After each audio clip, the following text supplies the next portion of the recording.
Well, hello, I'm Janet Moreno, the Executive Director of Priests for Life. Welcome to Just Ask Janet.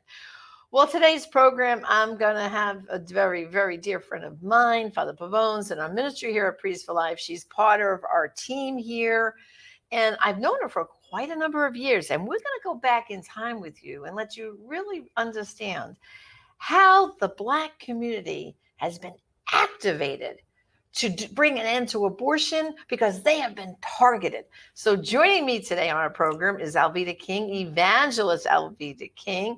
She's a pastoral associate of Priests for Life, and she heads up Civil Rights for the Unborn. Alveda, welcome to the program. Thank you, Janet. Hi, everybody. It's so good to see everyone. I'm glad to join you. From time to time, we get to do this. Exactly. And really have really good conversations. Exactly. Okay.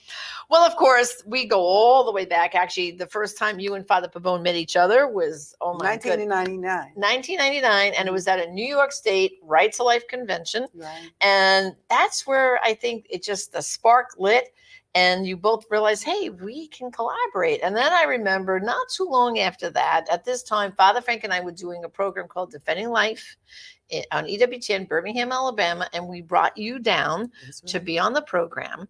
And for you, Alveda, that was very emotional because you had not been back to Birmingham in a very, very long time. So tell us why you hadn't been back, and then let's talk about that little visit in Birmingham. That was at the turn of the century. We were talking about the millennium and about to go into a new millennium and all of that. And the reason I had not been back to Birmingham, our home, the home of A.D. King and Naomi King, the church parsonage, had been bombed in 1963. Wow. And I was a teen or preteen at that time. All the children were in the home. And it was a very traumatic time. We lived in Birmingham for 3 years, and then we moved to Louisville, Kentucky. That was the height of the civil rights movement of the 20th century. I became a youth organizer and all of that. My uncle, Martin Luther King Jr., was assassinated in 1968, and my dad, A.D. King, was killed in 1969. So Birmingham was part of that history for me, and I had no desire to revisit it. Right. However, I did agree to come and do Defending Life with you, and I had to come back to Birmingham. And interestingly, Janet, I think you'll remember, we get to Birmingham, and I have selective memory. My mind blocks out tragedies sometimes. So I couldn't remember. I knew the house was in Inslee, but I didn't know where. So we drove into a gas station. And you remember what happened? Oh, yeah, because here we were. You sent me with Janet. I want to go back to my home. I want to go see it now. I'm here anyway. We pull into this gas station. Of course, I don't know Birmingham. And everyone has to understand, this was before GPSs and all these fancy cell phones. Were big blocky things. Yeah. So we didn't have all the devices like you had today. It's pulled into a gas station because I had to get gas. We were driving around looking, and Father Pavone was in the back seat. You and I in the front. And all of a sudden, this lady comes to the window and says, "Can I help you, ladies?" And I said, well, I have Alveda King here, niece of Martin Luther King. And her daddy, A.D. King, was a pastor here. And we're looking for the church because right by the church was their home. And she goes, well, I know that church. Follow me.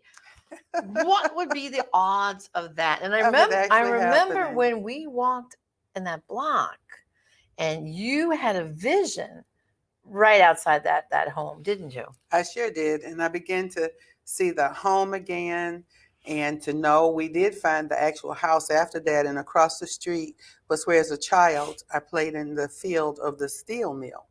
And then years later they closed and all of that. And so I began to reconnect with Birmingham, with my family, with the memories, and I could see it clearly as a connection and a bridge to life in this century for the babies. Yeah.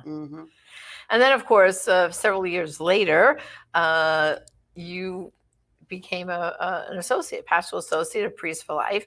And we started back then, and that was in about 2005, I think it was, right? Yeah, 2005. Yeah, we started African-American outreach because you had said, well, Janet, we got to get the Black community aware of what abortion is doing to them, right? So we started that way. And I remember you said, I'll go any place, they'll have me come and speak. Right. And whenever I go to speak at a banquet or whatever, the next morning whatever pastors want to sit around the breakfast table with me and whatever diner we can do it, I need If it's to one talk to person, them. it doesn't matter how many. Whatever. See, I have been pro-life since 1983. Right. And I was And giving that's my when own you testimony. were born again. I became born again Christian in Right. 83. And of that's course, first the time- Baptists in your family were all shuddering. Because like, where is she going with this? And I would ask, I'd say, a woman has the right to choose what she does with her body. The baby's not her body. How can a dream survive if we murder the children? Everybody's, what's she talking about? What is this? What is this? And I began to talk about my own abortions in 83, but not broadly. Nobody really knew about it, and nobody wanted to hear about it. That's right. And so in 1999, when I met Father Frank, same thing, 2000 or so, at the turn of a century, we go to Birmingham. And I said, well, I'll talk about it. I'll talk more publicly about it. Right. And I began to do that really before 2005, because I became silent no more. Right. I had healing at Rachel's Vineyard. I went on my first March for Life. All these different things were happening. Right. In 2005, we made it official. Mm-hmm. I became a pastoral associate Right. with Priests for Life and dealing with African American outreach at first. Well, I remember too, the first March for Life, you came, you and I and Father Pavone, we were marching together, and we had the women with Silent No More with us. And I remember Father Frank saying to you, well, Alveda, does this remind you of the civil rights movement? Right. Back in the and day? You can actually see in the picture, because I turned my head and I said, Father Right. Frank, this is the civil rights This movement. is the civil rights movement. Yeah. I remember that too. Yeah. That was amazing. And of course, you started giving your testimony with Silent No More about your own abortions. And it wasn't your granddaddy. Didn't he stop you? My grandfather, no, my granddaddy, honestly, in 1950, Mom was pregnant with me. Oh, that's right, because your mom became Silent No More. This was it. Years later. And right. she, on your show, really, on Defending Life, she told you the testimony. But in 1950, Mom, Planned Parenthood, I don't know if they were still Birth Control League, changing the Planned Parenthood, whatever, but they were passing out flyers to the Negro schools, the Black schools, Negro schools. And if you've got a problem with your reproduction, come and see us. They didn't advertise abortion, it was illegal. Right. But they had the DNCs. So if you have an undisclosed problem and you don't even know what it is, we have exploratory surgery for that. We can do a DNC. It's all code words. But she for knew abortion. she was pregnant. Right. And so she wanted to go. She wanted to finish college. She and Dad were in college. And she didn't want to birth a baby. She was pregnant with me. They were engaged to be married. They told my grandfather, Martin Luther King Sr., Granddaddy looked at my mother. Her nickname was Nina. Nina, they're lying to you. That's not a lump of flesh. That's my granddaughter. I saw her in a dream 3 years ago. She has bright skin and bright red hair, and she's going to bless many people. And there you are, Alveda. This is me. So Mom and Daddy got married. I was born several months later after they got married, and I was the first of 5 children. So Granddaddy saved me from abortion. Right. And then I had secret abortions prior to 83 Mm-hmm. and a live birth. And then when I became born again, after I had seen an ultrasound, Janet, of the next live baby, and I saw that, ultrasounds used to be sonograms, and they were real, not even as clear. They were gray. They were gray and all fuzzy. that. But I saw that little heart, and I said, my Beating. God, they're lying. This is a person. Right. And so that's how I began to say all of that in 83. And then after I met you and Father Frank and you and all of that, and became really strong in the message, stronger. And I officially joined with Priests for Life in 2005. Yeah. And then I remember, I think it might have been, I don't know if it was your Aunt Coretta's funeral or... it was Coretta. Coretta's funeral. Yeah. Okay, so Father and I flew to Atlanta, and funny. Well, first we have to tell the funny story. Then I'll get to the serious story. But I remember the funny story was, it was pouring rain, and we people were lined up because she was laying in state in the old Ebenezer Baptist Right, Church. Across right. the street is the big sanctuary where the Right, funeral right, was going to be. right. But now she's laying in state in the old Ebenezer, and the line of people with the big umbrellas going all around the corner. We pull up in a car with you, me and Father Frank. We get out. The police open the doors, and as we head, and now it looks like Father Frank and I are cutting the line. Mhm. And Alveda goes, "No, let them through. They're family. This is my family. This is my family. My They're looking family." like And they were all looking at me. Okay, yeah. And remember, when we were getting ready to actually go to the funeral service, and we gathered as a family, who did they ask to pray?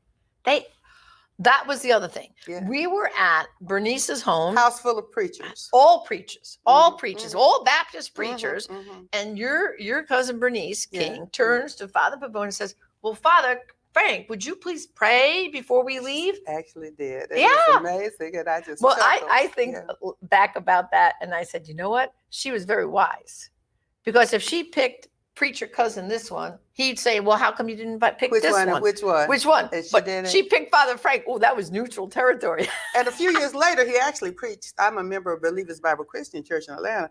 Father Frank came and preached about Lazarus come forth Right. out of the grave. And I'm sitting there and I'm like, how in the world is he going to tie this to abortion?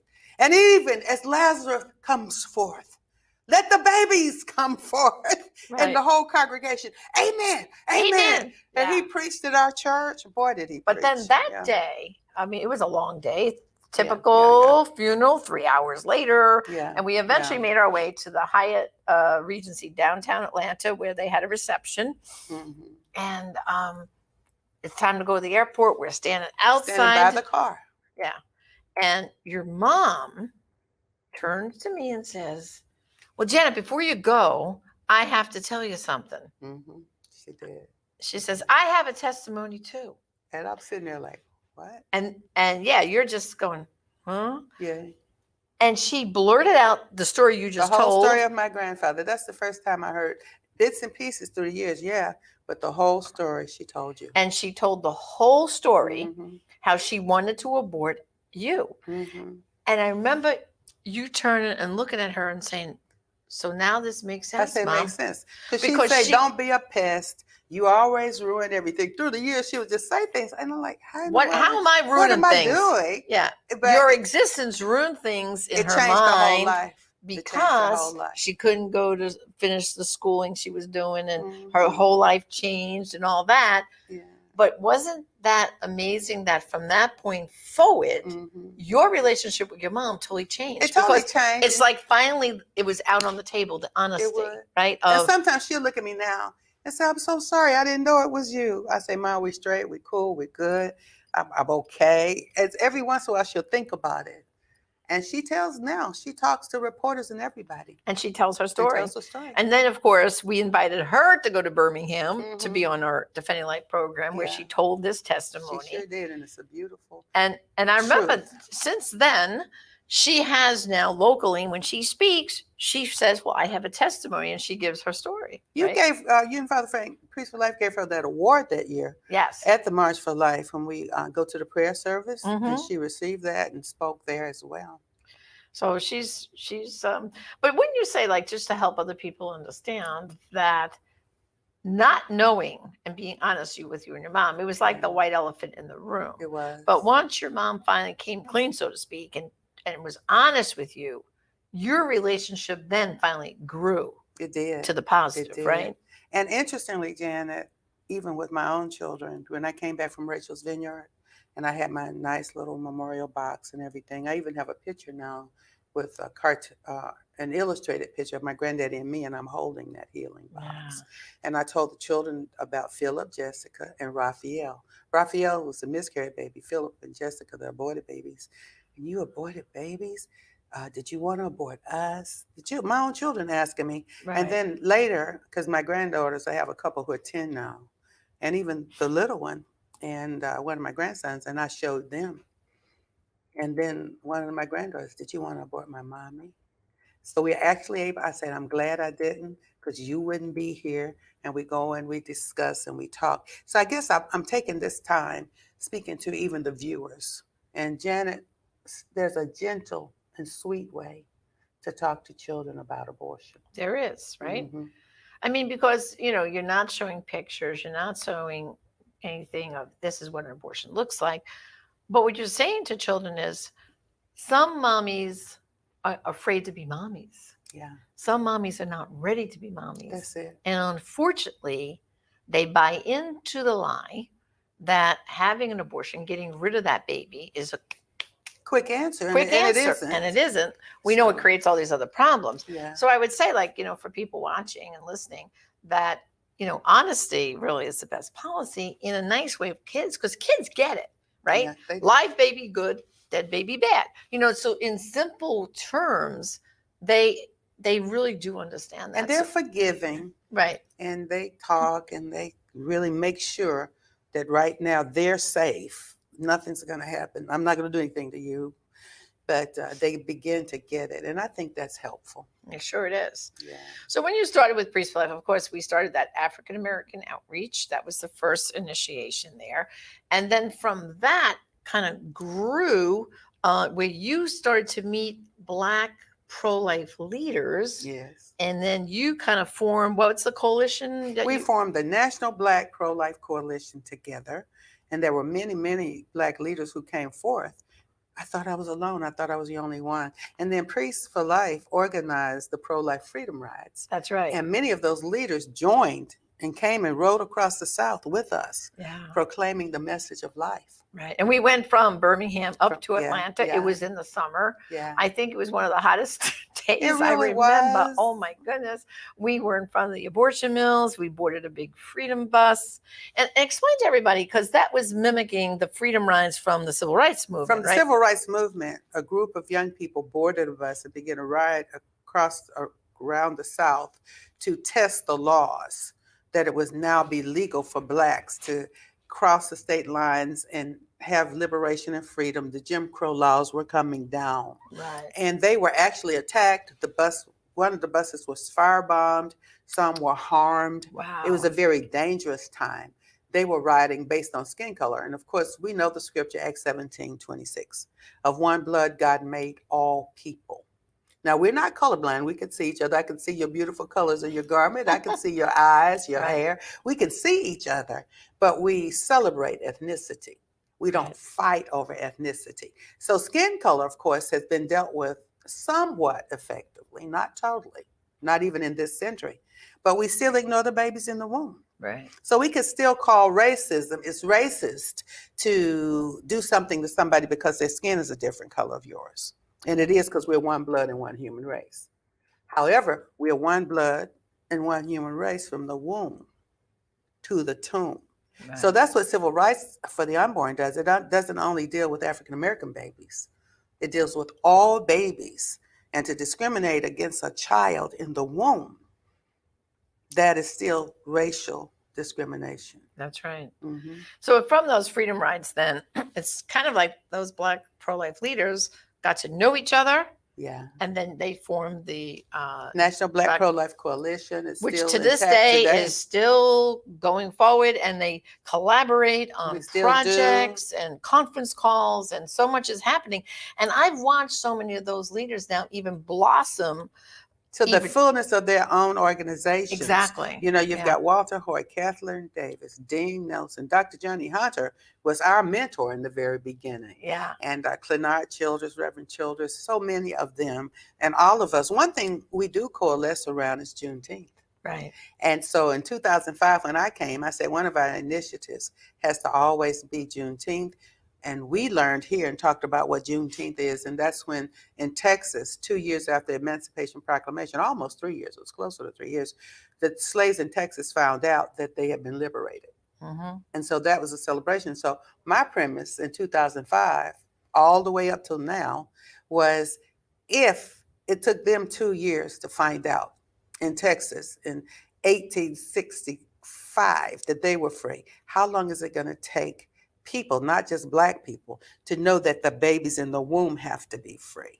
So we've always celebrated Juneteenth as civil rights for the unborn. Always. And now President Trump, believe it or not, was the one that celebrated Juneteenth out of the White House. And he was in 2020. He started the initiative to make it a national holiday. And Congress just wouldn't give him the bill. Right. And so the bill was passed now under President 46, and he signed it. But President Trump brought Juneteenth to America out of the White House. Right. Exactly. He really did. And I remember too, it was since you came on board here that we all started being very aware of Juneteenth, and every year we would promote it big time. Yes, it was a big focus of our ministry to point to Juneteenth. Every year it has been. And it will continue. It will continue. The same thing. So now let's talk a little bit about civil rights for the unborn. I want to invite people, first of all, to go to the website, civilrightsfortheunborn.org. We have a whole new website there, all the activities and things for people to join. You always say, join the movement. Join the movement. And you can join the movement on Facebook as well, Civil Rights for the Unborn Official. Right. And you can go there and it'll redirect you back to the website, I believe. But the Facebook page too is important, Civil Rights for the Unborn Official, because while what's on your website is great and we keep loading it up there, but the day-to-day, like little live videos And like it, and memes and we'll things like have it. that, Yeah. and tools you can use to spread the message Absolutely. about how the Black community, even to this day, is so targeted. I mean, like in New York City, where I'm originally from, Alveda, I mean, there are more Black babies aborted than are born alive. It's upside down. It's upside down. It's crazy. And the numbers are pretty close in some other states as well, and that's on purpose. Of course, we know Planned Parenthood, Margaret Sanger came out of New York.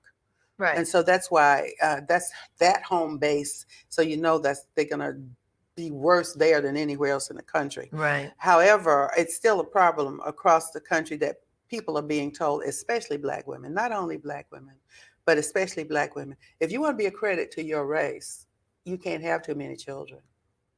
They also give Black men, they urge Black men to get vasectomies, same thing. Right. So we have to know that is really genuinely going on, and we have to inform, educate, and activate the communities, first of America and then around the world, to the scourge of abortion. And so that's why it's no longer African American outreach. Right. It's It civil is rights expanded for the to unborn. civil rights for the unborn. That's all the babies. That's right. Yeah. And of course, with civil rights to the unborn and all this, just to go back to Planned Parenthood for a minute. First of all, they definitely target the Black community because we know the number of abortion mills, Planned Parenthoods, are populated more in Black communities. That's right. Which is, it's so obvious. There's maps of this you can see. You can Google to see, oh my goodness, look. There was one situation in downtown Los Angeles where within a 2-mile radius, there's close to 8 abortion clinics with a 2-mile radius. Yeah. And they're targeting a Black and Hispanic community. So they are being targeted. And it's just, but we got to get the word out. And the other thing I think, Alveda, you can mention is the new code language, reproductive health. Reproductive health. And they like this term. This is what the other side is using now. And if you ask the average person right on the street, well, don't you think we should be funding? Everybody wants health, good health. And so especially. Good reproductive health for women sounds like this is something good. Yeah, we want women to have good reproductive health so they can have children. But what they don't understand is reproductive health is a code word for abortion. It sure is. Code words. Because that's really, these bills that they're trying to sneak this in on budgets and all this stuff, whether it's at home or abroad, it's all to fund abortion, isn't it? Well, I've got 2 questions. I'm going to be the audience, guys. I'm going to be you. I'm going to imagine you have this question. Janet, why did you say abortion mill and not abortion clinic? Why did you just say abortion mills? Well, because at an abortion clinic / mill, it's a mill because they're only interested in turning out how many women they can turn out in a given day. On a day, the average abortion mill that does abortions on the day that they're there to do surgical abortions, they'll do anywhere from 12 to 15 procedures in one morning, throughout a few hours in the morning. That's okay. True. That's a mill, isn't that? That's a mill. It's not a clinic. They're not healing anybody. No. And when those women show up for that appointment, there's no medical history taken. They just want to know cash, credit, or Medicaid. Yeah. That's all they want to know. That's 3 questions. Cash, credit, Medicaid. Give me the money. And there's no medical history taken. Into the next room, they get undressed, they give them a little pill to calm them down. And next thing you know, when did they meet that doctor? When they're on the table ready for the procedure. And they rush them out because it's numbers. And women have been harmed. Oh, yeah. At the abortion mill, get rushed to the hospital. Some of them have died at the hospital. And you can list some of the Black women. Their names, numbers, and names of Black women, period. Died. Right. And they do. I have one more. You said something else in the sentence that might have gone past the audience because we don't always think about it. You said, and on the international scene. Right. Now, we know that what happens in America gets exported overseas. All overseas. Tell us a little bit about what happens internationally when we we don't all lollygag and say, oh, abortion's fine. It's going to make you feel better. All that's not true.